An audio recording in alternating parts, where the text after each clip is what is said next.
Wana hapa story ya mwamba mmoja huyo hapo alikuwa anaitwa Samsoni, mtu ngumi jiwe, mtu kidali.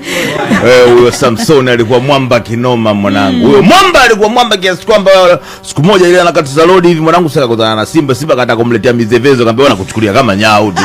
Kamweka hapa mwanangu ile kamba. Huyo jamaa alikuwa mwamba. Yaani huyo Mungu alimuumba tangu tumboni mama yake, lengo hilo kwamba atazaliwa na ubavu.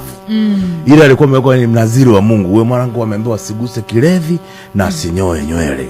Kwa hiyo mwanangu alikuwa na uwela mpaka huko kama vile kuna dread fulani hivi na mpaka humu. Ila sasa huyo mwamba shida yake moja alikuwa mtu wa mademu.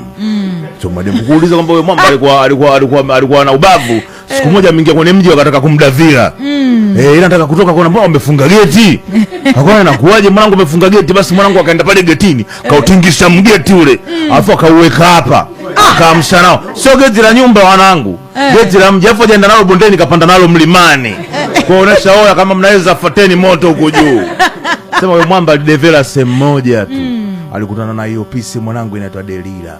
Hiyo ndo mwanangu umekuja kumletea mizevezo mwishoni mwanangu. Wewe Delila mwanangu, watu wakija kuleta miausu Samsoni hapa vitasa mzee kule. Kuna kuja watu kibao wanaruka nao.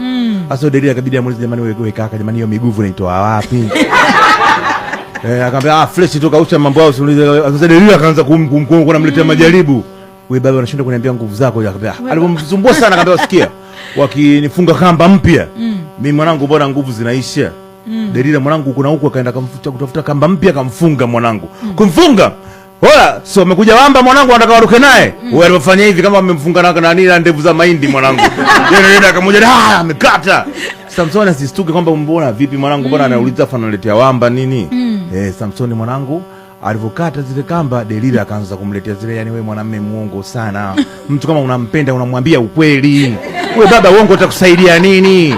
Mtu kama unampenda huwezi kumdanganya mwanamke wako. Nguvu kitu gani kama unamficha nguvu, sio unaficha vitu vingine vya maana. Samsoni hapo anaambiwa hivyo mwanangu kaiko kwenye upaji hapa mwanangu. Anashikwa hivi, wewe baba jamani mbona lakini wewe ni my baby unachunda kuniambia vitu vya ukweli wewe. Samsoni si akadevera mwanangu. Akasema mwanangu mimi nimezaliwa mnaziri nini mkininyoa nywele sana ile nganga.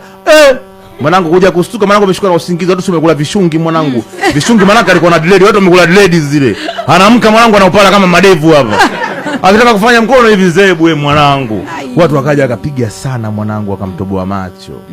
Kumtoboa macho mwanangu, unajua hapo nataka kusema nini? Usichanganye mapenzi na kazi mwanangu. Unaweza kawa wewe ni mtu wa Mungu nini, wewe ni mwimbaji au ni mtumishi nini, ukileta mapenzi nini ukasahau kazi Mungu aliyokutuma lazima udevele.